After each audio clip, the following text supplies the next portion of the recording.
Annabelle, dear. How are you, darling? Hi, Judy. I'm fine, thanks. And yourself? I'm very well, thank you. The weather is lovely outside, isn't it? Oh, yeah, I love it. So, how can I help you? Is something wrong? I was just wondering if you had given more thought about moving in. Oh, that. Right. Well, have you? Judy, listen. As I've told you many times before, I'm afraid we won't be moving in with you. I'm sorry. I see. I don't know what to say. Are you absolutely sure about that, though? Yes, we are. Our thoughts on it hasn't changed since we first told you that we prefer to live here, on our own. Just me and my family. We hope that you would understand. In all honesty, Brian and I are tired of rehashing the same topic over and over again. But you see, dear, I'm not convinced that you are 100% certain about your decision. Are you sure you won't change your mind in a few weeks or in the months to come? Well, who knows what could happen in the future? But for now, we are definitely positive about our decision. Absolutely. Absolutely.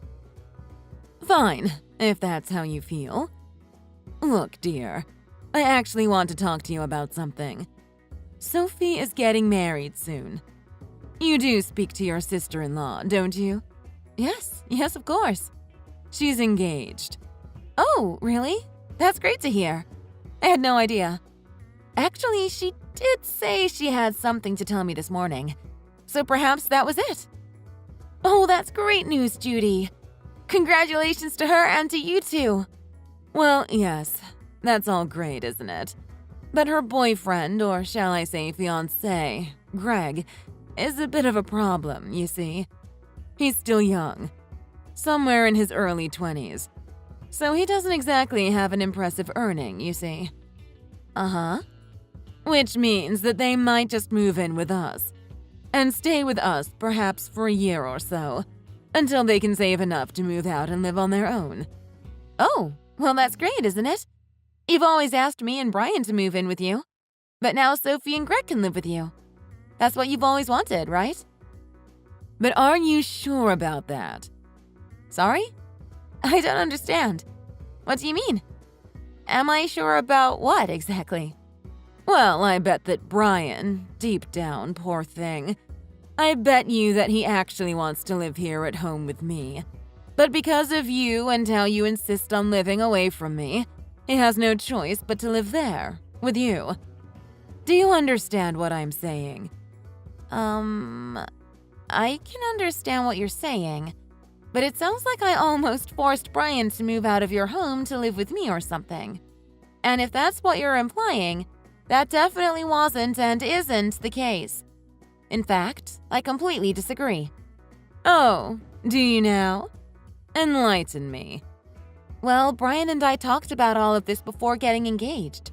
How he was fine to move out of your home and move in with me. Isn't that how it usually works? When children grow up and become adults, they eventually move out and get married and have that nice picketed white fence, etc. Not in my family, no.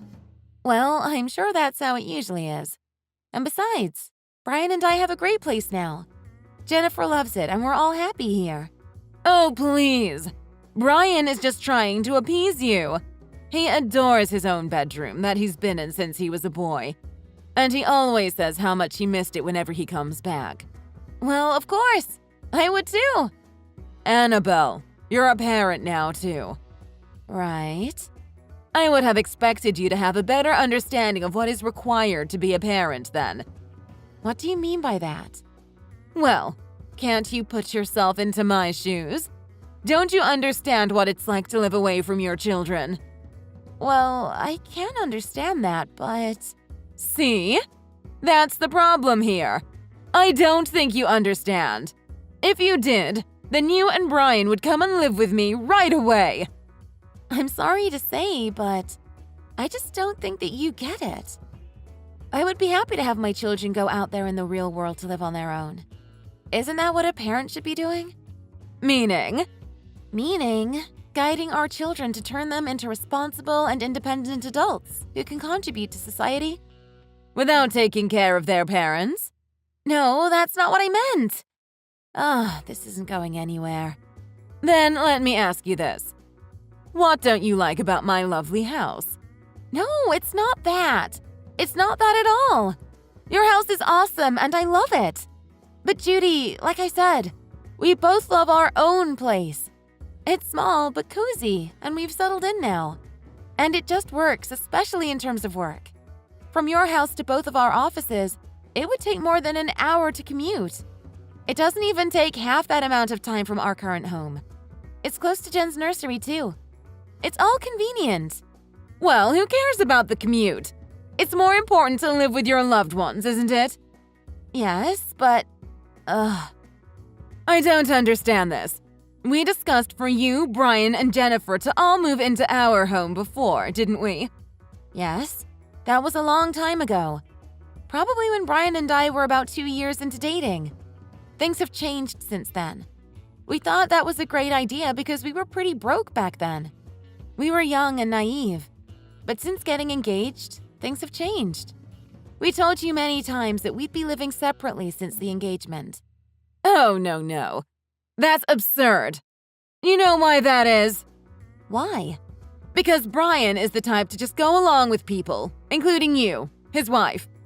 He can be a bit of a pushover too sometimes, you see. He's too kind, but he always listens to his mother.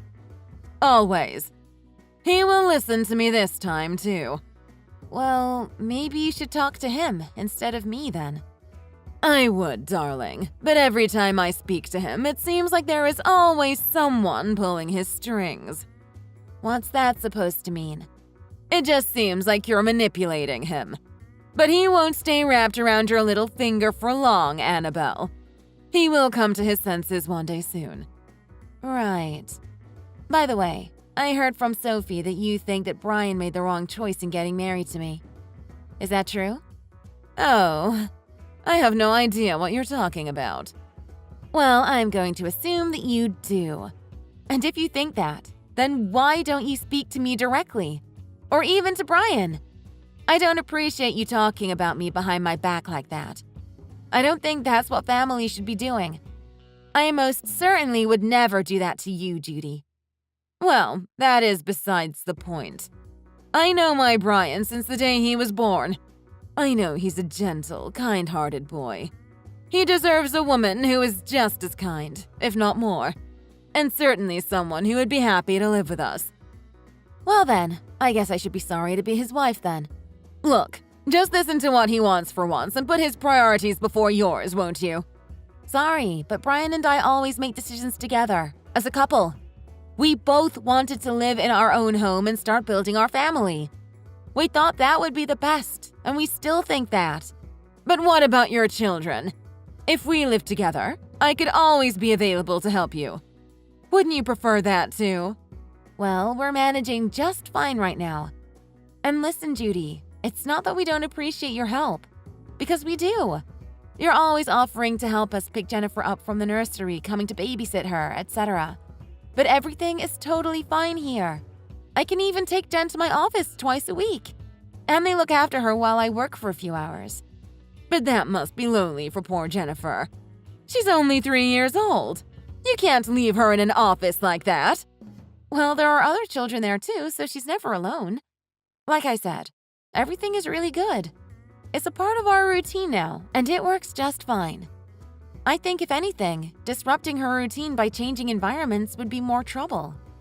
Ugh. Can I ask, why do you insist that we all live together? I don't understand why you keep asking us the same question when you always get the same response. Also, if Sophie and her boyfriend are offering to move in, then isn't that what you want? Well, Brian is my oldest son, isn't he? He knows how to take care of me. He knows what kind of help I need around the house. Well, why can't Sophie help you out? It's just not the same. Brian is better. Better than Sophie? You mean at helping you out? Quite rightly so, yes. Greg is also the oldest child, too. which means he would eventually have to take care of his parents too. So it would only be a matter of time until he lives with his parents too. I'm not sure that kind of thinking is the norm anymore. Why don't you ask him if that's true, so that you can be sure? That might not be the case with him. And if not, maybe he can take care of you at the house instead. Look, that's just not going to happen. That's it. End of story. I want my Brian to come and live with me again. It's you who's holding him back. Don't you see? Am I? I don't think I am. Why, of course you are. You treat him like a puppet. No, I do not. He's my husband, and with all due respect, I treat him better than you do. Oh my. How rude of you to say that. I knew it. I always knew he made the wrong choice to get married to you. Poor thing. Judy, I have a lot of things to do tonight. Are we done here? Oh, we are most certainly not done at all. Then what else do we have to discuss here? All I'm asking is for you to give me back my Brian. Bring him and Jennifer both here to me. They'll be in good hands. Besides, the more the merrier, wouldn't you agree? But then where does that leave me? Well, you. I don't know. If you have to live here, then so be it. I'll tolerate that much. But as long as you bring Brian and Jennifer, I'll be fine. What is that supposed to mean? I thought you told me not to be rude, but look who's talking now. Say all you want and see if I care. Would you like me to get a divorce then? Excuse me. You caught me like a deer in the headlights there. What do you mean by that? Well, if I get divorced, then Brian can move back in with you, can't he? A divorce? How disgraceful. Well, it seems like that's exactly what you want here. Those are not my words. You're an embarrassment to the family, and a bad wife. You disgust me. I won't tolerate this kind of treatment. Well then, how are we going to solve this problem? Just move in here. You as well. I told you. I respectfully decline. The answer is no. Get Sophie and Greg to move in with you. Why are you trying to ruin my family? I'm not. Ugh. There's no point in this conversation. By the way, I've been texting Sophie in another chat room, and I asked her if she was going to move in with you. But it sounds like your husband told her that we would be moving back in. Why did you tell him that when that's not true at all? What? Oh, no, that's not right. There must be some kind of confusion here. Apparently, you told your husband that since we'll be moving back in, she won't have to. I don't understand. Brian and I have repeatedly told you that we won't be moving in with you. So why would you think that? Well, that's what I'm hoping for, isn't it? Yes, but hoping for something is totally different to the thing actually happening, isn't it? So anyway, it sounds like Sophie and Greg won't be moving in to live with you after all. What? No. I just told my husband that because that's what I thought was going to happen. At the time. I didn't think Sophie would talk to him before we make decisions. Well, this is confusing, but let me make one thing clear. My family, including Brian, will not be moving in to live with you. Is that clear, Judy? I don't want to have this conversation with you again. And while I'm at it, Sophie wanted me to tell you that she also will not be moving in with you either. She also told me to tell you not to call her or contact her. She says she's cutting ties with you because she's so fed up of you always favoring Brian over her. What? She did not say that. Why are you making up all of these absurd lies? I'm just relaying her messages to you, Judy. It seems like none of us will be moving in with you now. It's you, isn't it? You're the one behind this. You're pulling all of the strings here, aren't you? Both Brian and Sophie were totally fine to stay with me. Until you started talking to them. What have you done? I didn't do anything, Judy. Brian has always agreed to us living in our own home. Sophie is upset that you always favor her brother over her. And you even said so yourself. I just meant that my oldest son knows me better than the other sibling. The other sibling is also your daughter. And she says she feels betrayed by you. She says she wanted to help you out and convinced Greg for ages to live with you. And now it sounds like you don't actually want her, but Brian to move in. No wonder she's upset. Oh dear. I've got to make amends here, and I've got to do this quickly. Listen, tell her I wouldn't mind it if she were to live with us. Well, there's no point in telling me all of this. You should talk to her in person. She just won't pick up my calls. Could you relay the message to her? You can do that, can't you? I could, but I still think you should talk to her in person. By the way, Brian just came home and he's read all of our messages. What is he saying? He's saying he doesn't want a divorce, that he'd rather not talk to you or see you anymore than to get one. He would never say that about his own mother. Never! Well, he said he'd call you later, so maybe you can confirm that then. Let's end our conversation here for tonight. I've got to get going, and quite frankly, this isn't getting anywhere. Please don't text me anymore either. It can be really stressful for me, and I want to avoid getting stressed at all costs. I haven't told you yet, but I'm pregnant. You're pregnant? Yes. So I need to relax and avoid stressful situations as much as I can. Oh, that's wonderful. Is it a boy or a girl? It's a boy. Oh, wonderful. Your second child. Oh, fantastic. Then we really have to live together. No. For the gazillionth time, no thanks. This is my first grandson. You have to let me take care of him. Bring him here. Oh, please come and live with us. No! In fact, I don't think we'll be seeing you for a while. You've crossed the line with your persistence. I know you favor your son more than your daughter, but I'm not like that. I love both Jennifer and my baby boy equally. I don't want any negative influences around my children or anyone in my family. I think it's best if you never called us or contact us again, Judy. Look, wait. Hang on a second. I just think it will be better for everyone if we all live together. That's all it is. Well, like I keep telling you, thanks, but no thanks. Could you convince Sophie to move in then? I'm sure you can take care of that on your own. I'm asking you because I need your help, aren't I? Listen, I don't want to fight. I'm so sorry, dear. You're right. Arguing won't get us anywhere. You have to forgive me. I didn't mean anything I said. Right. But I'm still banning you from seeing my children. Oh, Annabelle, that's nonsense.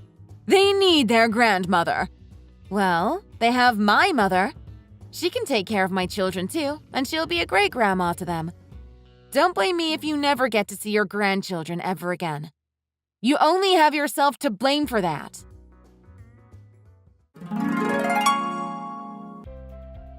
After that, Brian called his sister Sophie, and after a long phone conversation, they both decided to keep their distance from their parents, especially with their annoying and persistent mother.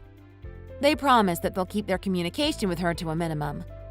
Their father also seemed to think that would be in everyone's best interest. Annabelle safely gave birth to her first son, Max, but Judy still hasn't met him. Perhaps one day, she might get to see the face of her cute little boy. Until then, let's hope she changes her ways and fixes that clingy, persistent trait of hers. Thanks for watching. If you like this video, please like it and see you in the next one.